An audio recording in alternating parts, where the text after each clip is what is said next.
Sahabat PS Media, apakah Anda galau dalam mengelompokkan siswa di kelas dan sering bingung karena pemahaman pembelajaran terdiferensiasi masih minim? Ikuti terus video ini. Lewat video ini kita akan belajar cara mengelompokkan siswa berdasarkan kesiapan belajar sesuai tuntutan kurikulum merdeka. Menurut Verina, kesiapan belajar mencakup beberapa indikator yang terdiri atas kondisi fisik, kondisi mental, kondisi emosional, kebutuhan, motif, tujuan, dan pengetahuan. Tentu untuk mengetahui kesiapan belajar siswa, perlu dilakukan asesmen diagnostik kognitif dan non-kognitif. Boleh dengan menganalisis nilai rapor siswa, menganalisis catatan guru sebelumnya, mengajukan pertanyaan-pertanyaan langsung kepada siswa atau melakukan wawancara khusus, membuat tes prasyarat atau tes awal, dan menggunakan angket agar nanti guru misalnya mudah menjembatani antara yang diketahui dan yang tidak diketahui siswa. Biasanya guru membagi kelas atas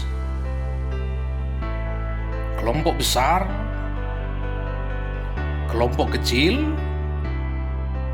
berpasangan, individu.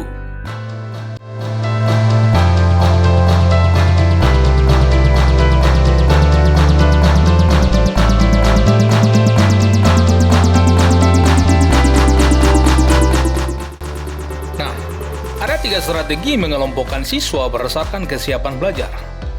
Yang pertama, kelompok dengan tingkat kesiapan belajar yang bervariasi atau berbeda. Misalnya, hasil diagnostik mata pelajaran bahasa Indonesia, ada siswa yang membaca masih terbata-bata, ditempatkanlah dalam satu kelompok dengan siswa yang sudah lancar membaca. Dalam mata pelajaran matematika misalnya, siswa yang telah memahami konsep luas permukaan, gabungan kubus, dan balok, dibuat satu kelompok dengan siswa yang sama sekali belum memahami konsep luas permukaan kubus dan balok maupun luas permukaan gabungannya. Tujuannya agar siswa bisa saling belajar dan saling membantu memahami materi yang diajarkan. Strategi kedua, kelompok dengan tingkat kesiapan belajar yang sama. Misalnya, siswa yang membaca masih dengan terbata-bata ditempatkan dalam satu kelompok, dan siswa yang sudah lancar membaca dibuat dalam kelompok yang lain atau kelompok yang berbeda.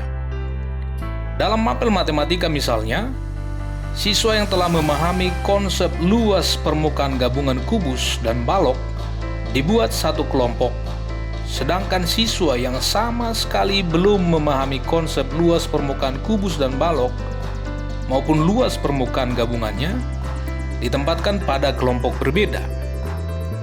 Kemudian guru memberikan materi sesuai tingkat kemampuan tiap kelompok.